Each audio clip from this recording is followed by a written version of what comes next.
Bueno, vamos a empezar por definir lo que es nocturia. Hay varias definiciones. Esta es la formal, pero no es la definición clínica, porque si no, tendríamos muchísima gente dentro de este diagnóstico en la consulta.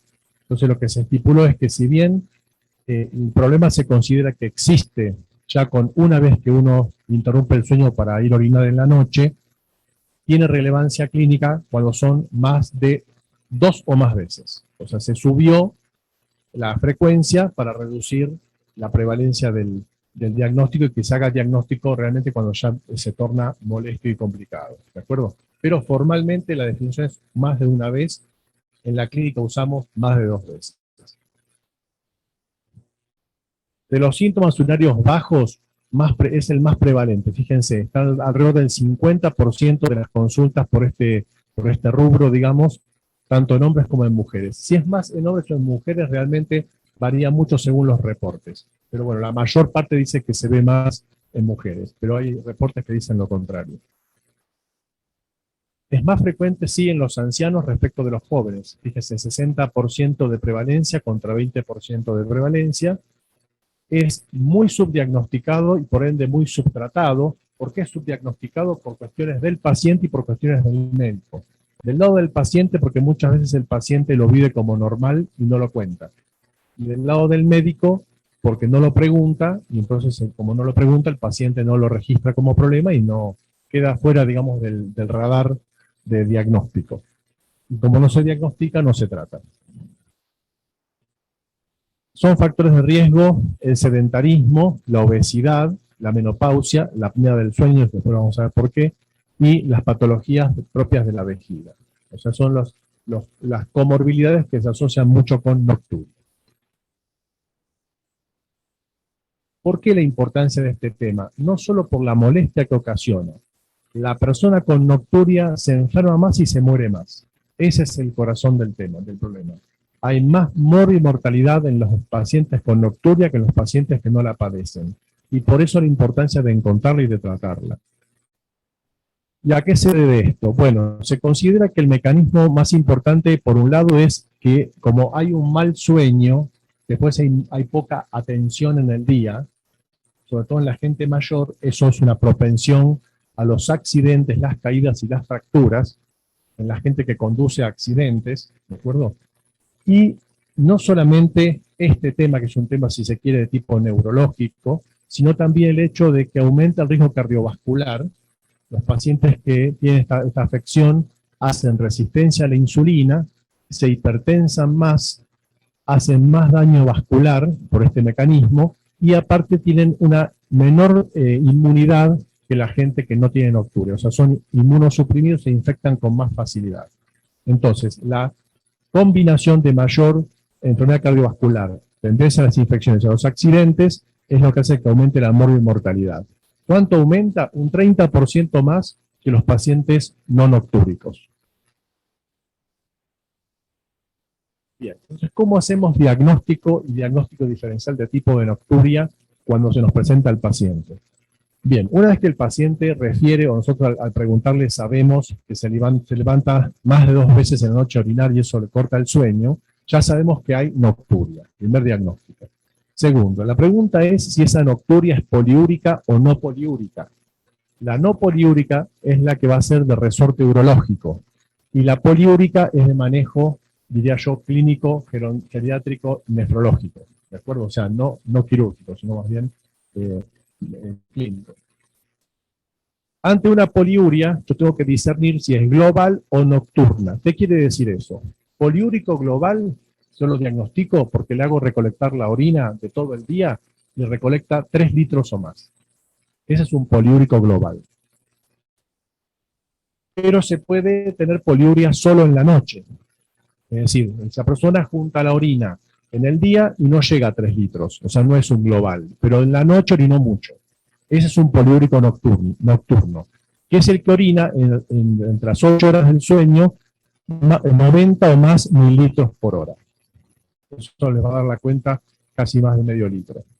Entonces tenemos 2 poliurias, la global y la nocturna. La global se mide con la orina de 24 horas, la persona hace 3 litros o más de volumen, Y tenemos la nocturna, que el paciente no tiene la global, o sea, no junta 3 litros o más en el día, pero en la noche junta mucha más orina que en el día, que son los 90 mililitros por hora en la fase de la noche. Bien, con muy pocos elementos clínicos yo puedo hacer diagnóstico diferencial. Fíjense, yo solo necesito el volumen de la persona en todo el día urinario, porque eso me permite saber si es un poliúrico global o no. Después, su natremia y su osmolaridad en la orina para hacer diagnóstico diferencial del tipo de poliuria. ¿Por qué? Si un poliúrico global tiene hipernatremia o por lo menos sodio normal alto, aunque no llegue a ser hipernatremia, yo ya sé que estoy en el rubro de las poliurias acuosas. De hecho, le hago una osmolaridad urinaria y me da baja, me da 300. Y esas personas son diabéticos insípidos. Después tendré que discernir si son neurogénicos o nefrogénicos, o sea, centrales o periféricos, con el test de desmopresina. Si yo le doy desmopresina a un poliúrico de tipo central, o sea, neurogénico, la persona deja de estar poliúrica cuando le doy la desmopresina. La definición es, logra aumentar la concentración de la osmolaridad urinaria más de 150 miliosmoles. Y si en cambio le doy hago el test y no responde, es un periférico, o sea, un nefrogénico. Ese paciente no va a mejorar con hormonas, mejora con otras medidas, por ejemplo, diuréticos tipo tiacídicos y manejo, digamos, de la hidratación. Bien. Ahora, ¿qué pasa si la poliuria al revés cursa con un sodio bajo o tendiente a bajo? Bueno, eso ya es una poliuria por potomanía. Es una persona que toma demasiado líquido y está fabricando la poliuria. Entonces eso se confirma porque la persona tiene, como les digo, poliuria con sodios normales bajos o bajos, y ante un test de restricción se le va, que se hace un test de restricción de líquidos, se le va la poliuria. Bien. ¿Y qué pasa en cambio si los osmoles urinarios son altos, o sea, tiene más de 300 miliosmoles? Bueno, ahí estoy ante una poliuria osmótica. La poliuria osmótica más clásica es la de la diabetes mellitus, ¿no? Por la glucosuria. Pero hay otras, por ejemplo, por urea, por pérdida de bicarbonato, por frecuencia lejos, la más importante es la diabetes mellitus no bien controlada. Bien, así que esto sería una nocturia solamente por poliuria global, donde yo tendré que hacer el diagnóstico diferencial y tratar cada entidad según corresponda. Bueno, entonces acá recordamos que aquellos que tengan un problema hipotalámico hipofisario van a ser los neurogénicos en las poliurias centrales, y aquellos que tengan un túbulo distal que no responda adecuadamente a la vasopresina van a ser los poliúricos nefrogénicos. Recordemos que todas las causas centrales pueden ser encefalopatías, traumas, neurocirugías, y las causas periféricas son más diversas, por ejemplo, nefritis intersticial, algunos fármacos como el litio, los de ASA, la hipercalcemia que produce resistencia a la vasopresina, y una serie de antimicrobianos, por ejemplo, el foscarnet entre los antivirales y la anfotericina entre los antimicóticos. Bien, este aspecto es importante también en las poliurias globales, ver que no haya fármacos inductores de poliuria, como estos que acabo de mencionar. Bien, pero ¿qué ocurre si el anciano tiene una poliuria solo nocturna? Es decir, no tiene los 3 litros o más de orina en el día, sino que se levanta mucho y orina mucho volumen en la noche. Bueno, ahí tenemos dos grandes diagnósticos diferenciales. Uno es el factor hidrosalino, que se le llama a aquel paciente que, por ejemplo, come mucha sal y toma mucho líquido tarde. Entonces ustedes saben que el anciano filtra menos que el joven, la hipofiltración por vejez, entonces le lleva más tiempo sacarse de encima el exceso de agua y sal. Aquello que comió, por ejemplo, a las 9 de la noche, lo puede terminar orinando a las 2 de la mañana.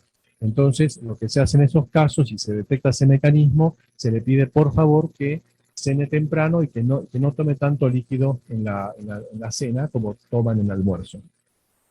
El otro mecanismo de hidrosalino es periférico. Detectamos que el paciente tiene edemas periféricos de cualquier índole, pueden ser por nefropatía, por hepatopatía, por varicopatía, de cualquier causa. El tema es que cuando esa persona se acuesta, esos edemas se reabsorben pasan al intravascular, el intravascular se congestiona, el corazón tiene más precarga y eyecta más, lleva más volumen al riñón y el riñón filtra más.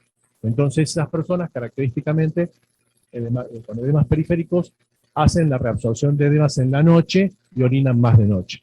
Tienen la poliuria nocturna por edemas. Lo que tengo que hacer como clínico es, si está edematizado, resolver ese edema según su causa. Por ejemplo, si es un cardiópata, con diuréticos mejorar el tema del edema, o en un nefrópata lo mismo. Y si es un tema de varicopatía, indicarle medias de elastizadas, medias compresoras, que hagan que en el día tenga un mejor retorno venoso y no tenga tanto edema acumulado en las piernas que después al acostarse se reabsorbe y genere la nocturia. Así que estos son mecanismos que se llaman factor hidrosalino, ya sea por ingesta o ya sea por reabsorción de edemas. Si esto no está, esto es bastante frecuente, entonces tengo que apuntar a ver si tengo un trastorno endocrino. Los trastornos endocrinos que producen nocturia básicamente son dos. El más frecuente es el déficit de vasopresina en la noche. Ustedes saben que hay un ritmo circadiano de la vasopresina y todos a la noche subimos la vasopresina en sangre, lo cual hace que no tengamos que orinar en la noche. Bueno, ese pico de vasopresinemia en los ancianos es muy pobre, muchas veces. Y entonces no tienen la vasopresina que tendrían que tener a la noche para evitar la nocturia. Es un tema de déficit hormonal. Bueno, eso se suple hoy en día con la desmopresina en el momento de irse a dormir. Hoy en día la tenemos incluso como gotas sublinguales, ¿de acuerdo? Es muy importante que el anciano entienda que si ustedes van a usar ese medicamento, no tiene que tomar líquido a la noche, porque puede hacer hiponatremia, señor. De hecho, aunque cumpla esa indicación, ante esta prescripción, debemos hacer un sodio sérico a los 5 o 6 días para ver que ese paciente, desde que empezó la desmopresina nocturna, no se nos ha puesto hiponatrémico, porque los ancianos tienen cierta predisposición a ello. Ahora, si ese mecanismo no pareciera ser, el otro que tenemos que evaluar es si esa persona no tiene un exceso de factores atriales en la noche, liberados a sangre. ¿Por qué? Porque generalmente son pacientes con roncadores o con apnea del sueño. Entonces, ¿qué ocurre en esos pacientes? En la noche les aumenta mucho la presión intratorácica. Al aumentarse la presión intratorácica se transmite la presión a la aurícula y la aurícula, ante el aumento de la presión, libera los factores atriales. Y los factores atriales son diuréticos endógenos. Entonces la persona es como que le inyectáramos furosemida cuando está durmiendo, y se va a levantar a orinar mucho porque está bajo el efecto salurético de los atriales. Entonces, ¿qué tenemos que hacer? Cortar la apnea del sueño, o sea, reducción de peso, CPAP en la noche, o sea, tratarle la apnea del sueño, con lo cual la persona deja de emitir esas hormonas en la noche y se le va la nocturia. Bien. Como dije al comienzo, si tengo un paciente noctúrico, no poliúrico global y no poliúrico nocturno, es un poliúrico por vejiga. Y ese paciente tiene que ser evaluado por urología. La causa más común generalmente es la vejiga hiperreactiva, ¿no? Que con un poco de volumen que contiene ya se vacía. Pero también puede haber factores prostáticos, y ya muchos factores se combinan. Por ejemplo, muchos prostáticos se combinan con vejiga hiperreactiva. Bien. Existe un círculo vicioso en los pacientes entre la nocturia y el mal dormir, que hace que se retroalimente y que empeore uno al otro, y de hecho, a veces uno tiene que, por la historia clínica, discernir qué fue lo que empezó, porque una cosa es que el paciente diga, doctor, yo duermo mal, duermo muy mal, tengo insomnio, me levanto mucho a la noche, y empecé después a orinar mucho de noche. Ese paciente es un paciente que su trastorno del sueño lo llevó a tener liberación de factores atriales y nocturia. Distinto es el paciente que dice, no, yo lo que me molesta a mí es que me levanto a orinar y termino durmiendo mal. Ese es un paciente noctúrico que terminó cortando el sueño y afectando el sueño. Entonces, al primero yo tengo que optimizarle el sueño, y si optimizándole el sueño le resuelvo la nocturia. Y al segundo tengo que sacar la nocturia y le voy a optimizar el sueño. O sea que es muy importante la anamnesis, o sea, la historia clínica, para separar en estos pacientes dónde empezó este círculo, para empezar a tratarlo donde corresponde. Bien, con respecto a la poliuria nocturna, es casi el 50-80% de las nocturias, o sea, muy frecuente dentro de las nocturias. Recordemos que es orinar, poliuria nocturna es orinar más de 90 mililitros hora en la noche. ¿Cómo se hace el diagnóstico? Tengo que sacar el índice de diuresis nocturna, es un índice muy sencillo de sacar. Tengo que hacer un cociente entre cuánto orinó en la noche, el volumen del paciente, dividido el volumen de todo el día de orina. Se considera que si ese índice en porción, ¿no? Si ese índice da mayor al 30%, dicen 33, pero se usa 30, mayor al 30%, tengo una poliuria nocturna. En los jóvenes se usa un valor de corte más exigente, tiene que ser más de un 20%, porque en los jóvenes es menos frecuente la patología. Ojo porque muchos poliúricos nocturnos, tienen combinado un factor vesical. Es decir, muchas veces ustedes resuelven la poliuria nocturna, mejora la nocturia, no se va, y ahí tienen que sospechar que es combinado. Entonces, interconsulta urología a evaluar la vejiga, porque en esta entidad de la nocturia puede haber combinación de mecanismos.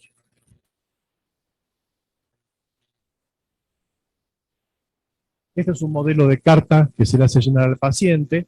Se dice que lo mejor es que el paciente haga esta carta, donde simplemente es muy simple. Se le pone día y noche, se ponga a qué hora orinó y qué volumen en los dos campos. Y recuerden, si todo esto me da más de 3 litros, es una poliuria global, y si solamente acá tengo una desproporción de orina respecto del día, tengo una nocturna. Ahí el índice me da mayor, como dijimos, al 30%. Bien, esto se considera que lo ideal es hacerlo 3 días, para que uno no base el diagnóstico en un solo registro, y se considera que los 3 días, lo ideal es que tomen el fin de semana. Es decir, que lo ideal es hacerle que haga viernes, sábado y domingo. Para la doctora, ahí ya él come y toma libremente, no está condicionada por su trabajo.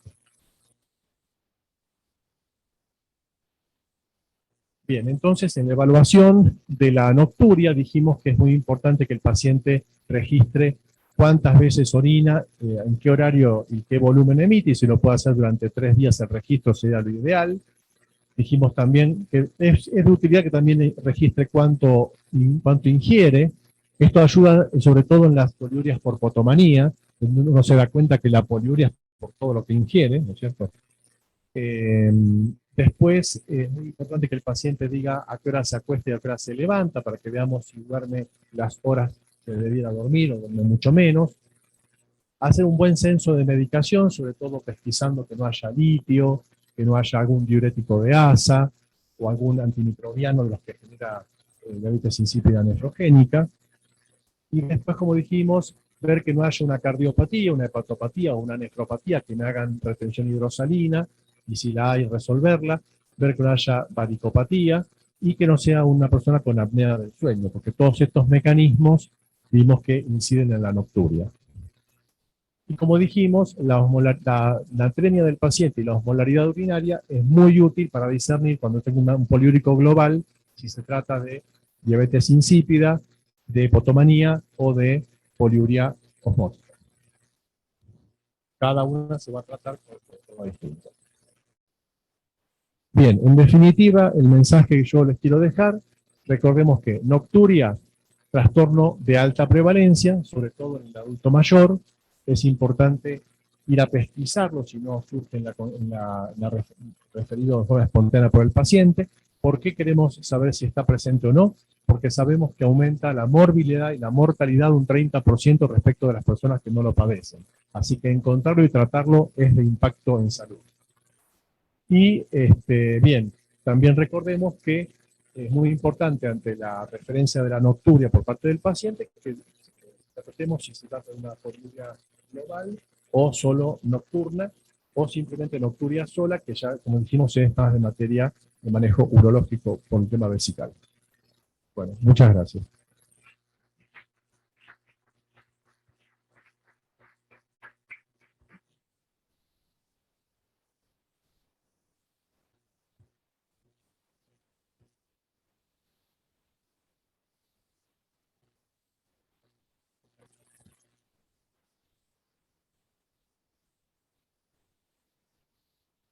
Correcto, las primeras manifestaciones y muchas veces no detectadas son la nocturia y el insomnio.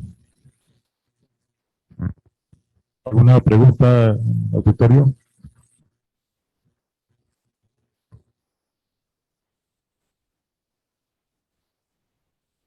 Sí, yo no me quise meter en el rubro de las vesicales, pero ahí sí, en las vesicales tenemos, en el arsenal terapéutico, tenemos los anticolinérgicos, los alfa-2 bloqueantes, ¿no es cierto? Depende de si yo quiero, por ejemplo, si yo quiero modular la hiperreactividad de la vejiga, tengo que ir contra lo colinérgico. Ahí me ayudan los anticolinérgicos que la hacen más complaciente, digamos. Ahora, si tengo, por ejemplo, un factor de mal vaciado por un aumento de la poscarga por la próstata o por el esfínter de la vejiga, a mí me conviene relajar el esfínter y entonces uso los bloqueantes alfa. Así que ahí lo que viene a continuación es una evaluación que hacen los urólogos, que es el estudio urodinámico, y ellos por la urodinamia determinan si eso es del detrusor, si es del esfínter, ¿no es cierto? Y entonces uno hace una terapéutica focalizada a la fisiopatología. Igual lo que le pasa a los urólogos es un poco lo que nos pasa a nosotros. Los mecanismos suelen ser combinados, incluso los vesicales. Así que a veces terminan con doble terapia. O sea, contra el esfínter y contra el detrusor. Muchas gracias, doctor. Entonces es un descanso, si es que nos queda tiempo, y bueno, nos vemos ahorita en la siguiente. Muchas gracias a todos por la asistencia.